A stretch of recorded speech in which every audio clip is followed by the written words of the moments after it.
नमस्ते, कैसे हैं आप लोग? सीए इंटर जनवरी 2021 का क्वेश्चन पेपर एनालिसिस कर रहे हैं सेक्शन बी जो जीएसटी पोर्शन का है। मैं हूं सीएस के अग्रवाल और ये पूरा का पूरा पीडीएफ इंक्लूडिंग सेक्शन ए और सेक्शन बी आप डाउनलोड कर सकते हैं। ये हमने ये पूरा पीडीएफ सॉल्व किया हुआ है। तो मैं सबसे पहले जीएसटी का सॉल्यूशन रिकॉर्ड कर रहा हूँ, उसके बाद मैं आपके साथ इनकम टैक्स का भी सॉल्यूशन रिकॉर्ड करूंगा दूसरे वीडियो में।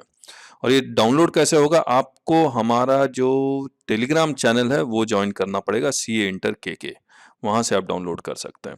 और मैं चाहता हूँ आप हमारे इस चैनल को जरूर से सब्सक्राइब करें और ये वीडियो को आप मैक्सिमम लोगों तक पहुँचाएं।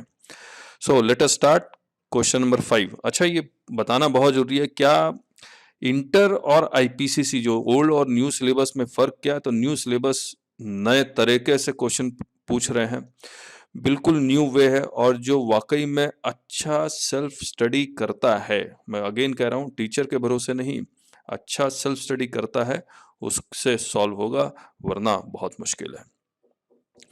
और बहुत डिटेल में अगर टीचर पढ़ा रहा है तभी पॉसिबल है, वरना क्वेश्चन सॉल्व आसानी से नहीं होगा। क्वेश्चन नंबर 5 करते हैं। Star limited registered supplier in Karnataka has provided following details for supply of one machine. एक मशीन का कुछ लिस्ट प्राइस दिया हुआ 80,000। Tax levied by local authority on the sale of such machine. तो ये अदर देन जीएसटी जितने भी तरह का टैक्स है वो ऐड होगा और उस पर जीएसटी लगेगा, तो ये हम लोग ऐड करेंगे और मैं आपको सॉल्यूशन साथ साथ दिखलाता जाता हूँ। ये 6,000 हम लोग ऐड करेंगे। फिर इसमें ये लिखा हुआ है कि discount of 2% on the least price of the machine was provided recorded in the invoice of the machine. तो ये जब इनवॉइस में रिकॉर्ड कर लिया तो ये प्री सेल डिस्काउंट है, तो इसका डिस्काउंट का माइनस होगा, तो 2% ऑफ 80,000 हम लोग माइनस करेंगे। Packing expenses for safe transportation charge separately in the invoice, तो 4,000। Charge separately in the invoice का मतलब ये हो गया कि सिंगल इनवॉइस में, सेम इनवॉइस में मशीन की वैल्यू अलग लिख रहे हैं, पैकिंग चार्जेस अलग लिख रहे हैं, और जब वो इनवॉइस में लिख रहे हैं it means they are charged by the supplier from the recipient और एग्रीमेंट के अकॉर्डिंग है, तो इस पे भी जीएसटी लगेगा। रेट वही होगा जो मशीन का रेट होगा। फिर लिखता है तो ये भी ऐड होगा। Star limited receive 5,000 as subsidy from NGO. Government से नहीं मिला है, एनजीओ से मिला है। किस लिए मिला? For sale of such machine, तो it is link to the supply of goods, तो ये भी ऐड होगा 5,000। और the price of 80,000 of the machine is after considering such subsidy, तो 85,000 को माइनस करने के बाद लिस्ट प्राइस है, तो ये हम लोग ये 5,000 ऐड कर देंगे। तो बेसिकली हम लोग जो पर मशीन का 80,000 plus 6,000 tax minus 1,600 discount plus 4,000 packing plus 5,000 subsidy, 93,400 आ गया taxable value as per section 1515। अब इसमें रेट दिया हुआ है 9 और 18%। अब इसमें अगर आप देखेंगे तो ये लिखता है कि कहाँ लिखा हुआ है, he supplied 3 machine to intrastate customers and 1 machine to interstate customer। तो हमने 1 मशीन का 18% ऑफ 93,400 एक मशीन का निकालिए आईजीएसटी आउटवर्ड सप्लाई का, और 3 मशीन का इंटू 3 करके सीजीएसटी और एसजीएसटी निकाल लिया।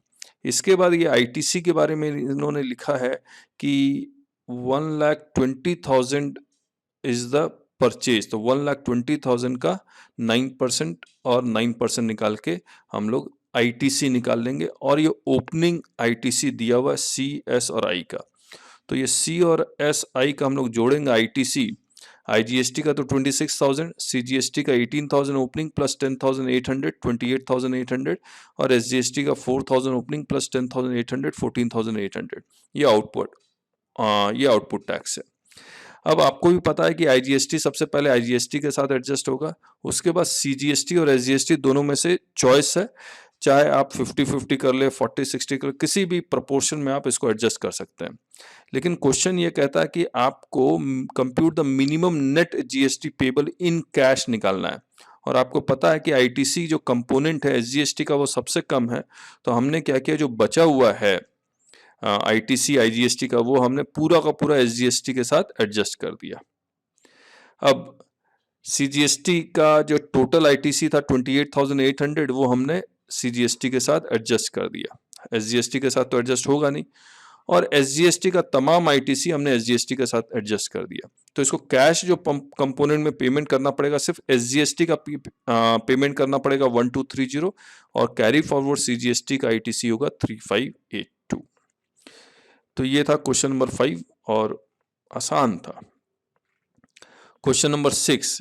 Green Agro Services, a registered person, provides following information relating to the month of February 2020. Services relating to rearing of sheep, ये exempt है सीरियल नंबर 57 में 6 लाख। और यहाँ पर आप इसको सीरियल नंबर 57 पढ़ेंगे तो rearing of ship other than horses लिखा हुआ, अदर देन हॉर्सेस। फिर यहाँ लिखता है services by way of artificial insemination of horses.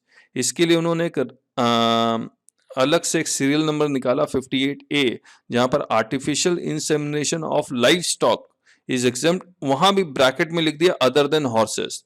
तो घोड़े को पालना और उसका आर्टिफिशियल इंसेमिनेशन करना यानी कि हाइब्रिडाइजेशन जिसको हम लोग बोलते हैं, तो हॉर्सेस से रिलेटेड कुछ भी हो, चाहे वो घोड़े पालने की बात हो या उसका हाइब्रिडाइजेशन करने की बात हो, दोनों ही टैक्सेबल होगा। तो ये 4 लाख टैक्सेबल हो गया। Processing of sugar cane into jaggery, ये भी टैक्सेबल है बिकॉज जैगरी जो गुड़ है वो एग्रीकल्चरल प्रोड्यूस नहीं है। Milling of paddy into rice, again it is not an agricultural produce, तो ये भी टैक्सेबल होगा। और services by way of fumigation in a warehouse of agricultural produce, तो वेयर हाउस को फ्यूमिगेशन यानी कीड़े मकोड़ों से भगाने के लिए आप छीटा कुछ स्प्रे करते हैं, वो एग्जम्प्ट होगा, ये सीरियल नंबर 56A में है। तो जो टैक्सेबल है यानी कि ये 3 टैक्सेबल, इन तीनों को जोड़ लीजिएगा तो टैक्सेबल वैल्यू आ जाएगा। तो अगेन ये क्वेश्चन में आपका मेमोरी कितना आपके साथ रहता है उसके ऊपर डिपेंड करेगा। B. Satya Sai Resident Welfare Association, a registered person under GST, has 30 members each paying 8,000 as maintenance charges per month. और ये रजिस्टर्ड है तो 30 इंटू 8,000 2,40,000 इसकी टैक्सेबल वैल्यू आ जाएगी। और एक सर्कुलर भी आया था कि जो एग्जम्पशन है वो तभी मिलेगा when the amount is up to 7,500, जैसे एक्सीड 7,500 करेगा तो होल अमाउंट बिकम्स टैक्सेबल, तो हमने होल अमाउंट को टैक्सेबल कर दिया। और इसमें मतलब और एक कंडीशन ये है कि तो overall amount should exceed 20 lakh. तो अगर आप ऐसे भी इसका कैलकुलेट करेंगे 30 इंटू 8,000 इंटू 12 तो ये 28 लाख समथिंग आएगा, तो इट एक्सीड 20 लाख, तो इसको रजिस्ट्रेशन करवाना भी कंपलसरी है। तो अगेन इसमें तो लिखा ही हुआ रजिस्टर्ड है, नहीं भी लिखा होता तो आप ये पूरे इसके ओवरऑल सिस्टम से आपको पता लगाया जा सकता था कि this resident welfare association is required to get itself registered. और इसमें ये सारा का सारा इंट्रा स्टेट है तो 9+9, लेकिन हमने डायरेक्ट लिखा हुआ 18% of 2,40,000, 43,200 will be output supply, output tax. इसमें इन्होंने लिखा हुआ कि वाटर पंप परचेज किया जिसमें 9,000 जीएसटी है, और कोई इनपुट सर्विसेज अवेल किया जिसमें 3,600, तो 43,200 माइनस 9,000 माइनस 3,600 30,600, इसको आधा कर लीजिएगा 15,300 will be the GST payable. Question number 7। Question number 7 बहुत ही आसान है। ABC सिनेमा जो मल्टीप्लेक्स है और वो इसका टिकट के प्राइस कितना होता है, 200 से कम ही होते हैं।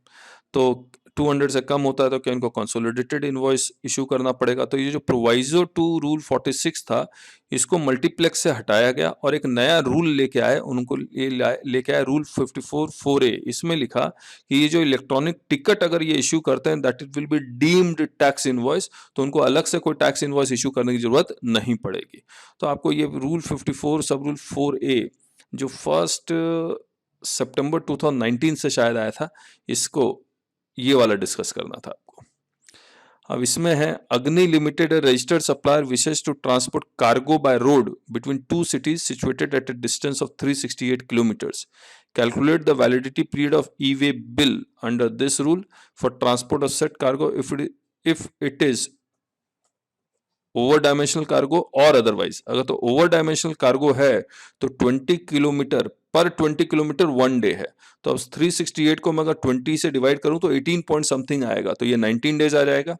और अदरवाइज है लिखा हुआ है, इसका मतलब अगर ओवर डायमेंशनल कार्गो नहीं है तो 200 किलोमीटर पर डे है, तो इसको मैं 200 किलोमीटर से डिवाइड करूंगा तो ये 200 + 200 यानी कि 2 डेज की वैलिडिटी आएगी ई-वे बिल की। और कब से स्टार्ट होता है, कब से खत्म होता है, वो सब आप देख लीजिएगा। सी करते हैं। The aggregate turnover of Mr. Prithvi, a registered person for the financial year 17 and 18-19, were 140 lakh and 170 lakh respectively. He has not filed annual return under section 44 subsection 1 before the due date. Discuss the penal provisions, if any, for not filing the returns before the due date. तो इन्होंने लिखा हुआ है penal provision। अगर मैं exact penal provision में जाऊंगा तो section 122 है, if I am not wrong, जहां पर penalty के provisions हैं। और तो 122 में कहीं नहीं लिखा हुआ है कि पेनल्टी लगेगी, क्योंकि एनुअल रिटर्न के बारे में वहां कहीं नहीं लिखा हुआ। तो इसमें जनरल पेनल्टी है 25,000 की। लेकिन यहाँ पर क्योंकि वो पीनल प्रोविजन लिख रही है तो एग्जैक्ट में वहीं चला गया। लेकिन अगर मुझे लग रहा है इसमें शायद वो पूछ रहे होंगे लेट फीस कितने लगेगा। तो लेट फीस है सेक्शन 47 सबसेक्शन 2 में जो लिखा हुआ है लेट फीस, उसमें तो सिंपली यही लिखा हुआ है कि ₹100 per day and maximum 0.25% of the aggregate turnover, यानी कि 140 और 170 लाख का 0.25% से ज्यादा नहीं होगा। तो बेसिकली आपको सेक्शन 47 सबसेक्शन 2 एक्सप्लेन करना था। लेकिन इससे रिलेटेड अगर मैं लेटेस्ट नोटिफिकेशंस या ऑर्डर के बारे में बात करूं तो up to 2 crore GSTN 9 file करना ऑप्शनल है। तो 17-18 और 18-19 के लिए up to 2 crore GSTN 9 file करना ऑप्शनल है। अगर ऑप्शनल है तो लेट फीस का कोई मतलब नहीं बनता है, ये डीम टू बी फाइल्ड हो जाता है। तो इसमें कुछ भी लिखा हुआ नहीं है वो एक्चुअली में क्या पूछना चाह रहे हैं। तो लेकिन जो एक्चुअली में पोजीशन है, प्रैक्टिकल जो पोजीशन है, वो मैंने आपके साथ डिस्कस कर लिया है। और आप कहेंगे तो मैं इसको दिखला भी देता हूँ, मैं दिखला ही देता हूँ आपको। तो ये वाला optional to file annual return for those registered person whose aggregate turnover do not exceed ₹2 crore in a financial year. ये 6 अगर मैं बताऊं आपको तो ये आया कब, ये बार बार आता ही गया है। इंसर्टेड बाई 9 अक्टूबर 2019 को आया, उसके बाद 15 अक्टूबर 2020 को वो 1920 के लिए भी ऐड किया गया। तो बेसिकली ये सभी के लिए ऐड कर दिया गया। देखिए 17-18, 18-19, 19-20 इन सब के लिए ऑप्शनल है, ऑप्शनल है। जब ऑप्शनल है तो provided that the said return shall be deemed to be filed on the due date if it has not furnished before the due date. लेकिन मे बी क्योंकि आप लोग इंटर में है तो इतना डिटेल में शायद वो ना पूछ रहे हो, वो आपके साथ सेक्शन 47 सबसेक्शन 2 पूछ रहे हो। करेक्ट है। तो मैं वापस आता हूं क्वेश्चन नंबर 8 में। Mr. Anurag, a famous author, is engaged in supplying of services by way of transferring। तो वैसे तो कॉपीराइट का जो रॉयल्टी है वो रिवर्स चार्ज में है, लेकिन ऑथर के लिए एक फॉर्म लेके आए हैं, वो फॉर्म 1 है शायद, और वो एनेक्शर है। बेसिकली जो नोटिफिकेशन आया उसके एनेक्शर में उन्होंने अटैच किया हुआ है। तो ये सीरियल नंबर 11A, जहाँ पर any author or permitting use or enjoyment of copyright relating to original literary works, जो रिसिपिएंट जो पब्लिशर है, तब तो रिवर्स चार्ज है। लेकिन अगर ऑथर रजिस्ट्रेशन करवा लेता अपने आप को जीएसटी में और एक डिक्लेरेशन फाइल करता है एनेक्शर 1 में जो इस नोटिफिकेशन के साथ ही अटैच्ड है, और वो इनवॉइस इशू करता है, तो फिर फॉरवर्ड चार्ज लगेगा। तो ये क्वेश्चन 8 हो गया, जहाँ पर ऑथर रजिस्ट्रेशन करवाता है, डिक्लेरेशन देता है एनेक्शर 1 में और इनवॉइस इशू कर देता तो फॉरवर्ड चार्ज लगेगा। फिर under the provisions of section 29 subsection 1 read with rule 21A related to suspension of register if the registered person has applied for cancellation। ना रजिस्टर्ड पर्सन कैंसिलेशन के लिए क्यों अप्लाई करता, बिजनेस को डिसकंटिन्यू कर रहा है, सोल प्रोप्राइटर है और वो बिजनेस जो सोल प्रोप्राइटर है उसकी डेथ हो गई है, तो रजिस्ट्रेशन कैंसिलेशन के लिए अप्लाई करना पड़ता है। प्रॉब्लम क्या होती थी, जब वो रजिस्ट्रेशन कैंसिलेशन के लिए अप्लाई करता था तो रजिस्ट्रेशन आने में काफ़ी टाइम लगता था, और जब काफ़ी टाइम लगता था तो during the continuance of registration, जब तक कैंसिल नहीं हो जाता था तब तक वो उसको रिटर्न सब कुछ फाइल करना पड़ता था। तो उस चीज को रोकने के लिए उन्होंने एक कॉन्सेप्ट लिया है सस्पेंशन ऑफ रजिस्ट्रेशन का। तो जब आप रजिस्ट्रेशन के लिए अप्लाई करते हैं कैंसिलेशन के लिए, तो आपका रजिस्ट्रेशन को वो सस्पेंड करता है। तो ये रूल 21A में पूरी कहानी लिखी हुई है कि कैसे सस्पेंड होगा, सस्पेंशन के दौरान आप क्या क्या नहीं कर सकते, वो सब कुछ लिखा हुआ है। तो आपको section 29 subsection 1 plus rule 21A जो सस्पेंशन का है उसको डिस्कस करना है। फिर explain the circumstances under which proper officer can cancel the registration on his own. तो उसमें कई सारे सर्कमस्टांसेस दिए हुए कि आप रिटर्न टाइमली फाइल नहीं करते हैं, चाहे कंपोजिट रिटर्न हो या फिर आप रेगुलर रिटर्न है वो फाइल नहीं करते हैं, बिजनेस शुरू नहीं कर पाते हैं, तो वो तमाम कुछ 4-5 सर्कमस्टांसेस लिखे हुए हैं जहां पर प्रॉपर ऑफिसर आपका रजिस्ट्रेशन कैंसिल कर सकता है। तो ऑब्वियसली पहले वो सस्पेंड करेगा, उसके बाद रजिस्ट्रेशन कैंसिल होता है। या फिर कंप्लायंस ऑफ लॉ नहीं कर रहे हैं, आईटीसी गलत ले रहे हैं, तो ये सब तमाम तरह की चीजें हैं। तो ओवरऑल अगर जीएसटी देखें तो बहुत ही आसान था, कोई खास इसमें मुश्किल नहीं था। और लेकिन इनकम टैक्स जो सीए इंटर का न्यू सिलेबस का वो काफ़ी ज़्यादा टफ था। तो तैयार रहिए आप लोग एक अच्छे चार्टर्ड अकाउंटेंट बनने के लिए। So thank you so much. Comment box में ज़रूर से बताइएगा और टेलीग्राम चैनल को ज्वाइन करके ये पीडीएफ आप डाउनलोड कर सकते हैं। Thank you so much. Bye bye.